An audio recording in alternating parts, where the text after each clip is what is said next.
जैसे कि आप जानते हैं हर साल जैसे ही ज़ोजिला बंद होता है उसके बाद हमारी करगिल कुरियर सर्विस जो है N32 वो शुरू करते हैं। तो इसी साल भी जैसे अभी रिसेंटली ज़ोजिला बंद हुआ है तो आपने देखा होगा ड्यूकॉम साहब ने और हमारे यूटी एडमिनिस्ट्रेशन ने गवर्नमेंट ऑफ इंडिया के साथ टेकअप किया है कि 17 तारीख से हम जो N32 सर्विस है वो करगिल के लिए शुरू करेंगे। तो 2 दिन करगिल टू जम्मू और जम्मू टू करगिल रहेगा और 2 दिन श्रीनगर टू करगिल और करगिल टू श्रीनगर रहेगा। इस सिलसिले में जो पहले की एक्टिविटीज़ थी जैसे एलओज अपॉइंट करना, एएलओज अपॉइंट करना, वो हमने कर दिया ऑलरेडी।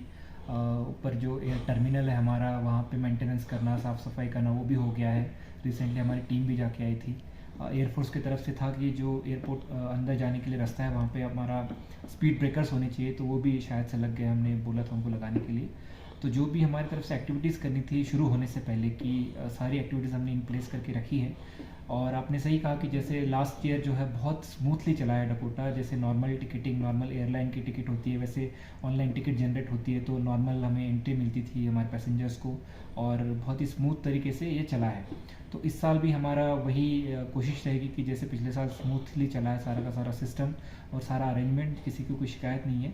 इस साल भी उसी तरह से चलेगा। यूटी एडमिनिस्ट्रेशन और डिस्ट्रिक्ट एडमिनिस्ट्रेशन ने पूरी तैयारी करके रखी है इस सिलसिले में, और बीच में कोई इशू भी आता है तो हम उसको रिजॉल्व करने के लिए हमेशा रेडी रहेंगे।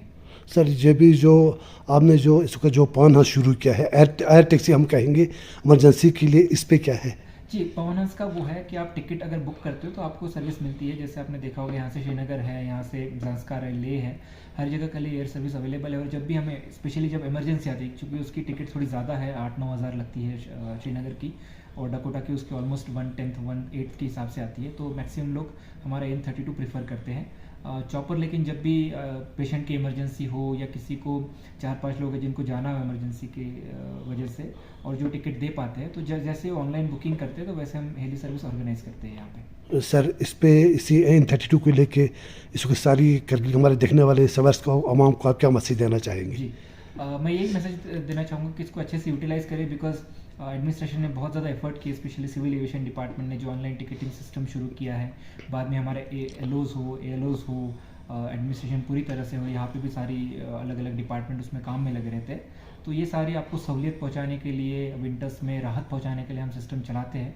तो इसका अच्छे से फ़ायदा उठाइए और जो ऑनलाइन टिकटिंग सिस्टम है उसका भी पूरा फ़ायदा उठाइए, बिकॉज अब पहले जैसा नहीं रहा है, आप भी जानते हैं उसको। पिछले साल भी हमने पूरे स्मूथली चला इसको, तो इस साल भी आप सारे, मुझे पूरी उम्मीद है कि आप सारे इसका बेनिफिट लेंगे। बट इसको अपनी सहूलियत के जो सिस्टम है उसकी तरह से यूटिलाइज़ कीजिए। और अगर कोई दिक्कत आती है, शिकायत आती है, कुछ ग्रीवांस आती है, तो प्लीज़ हमारे तक पहुँचाइए उस चीज़ को, सो दैट हम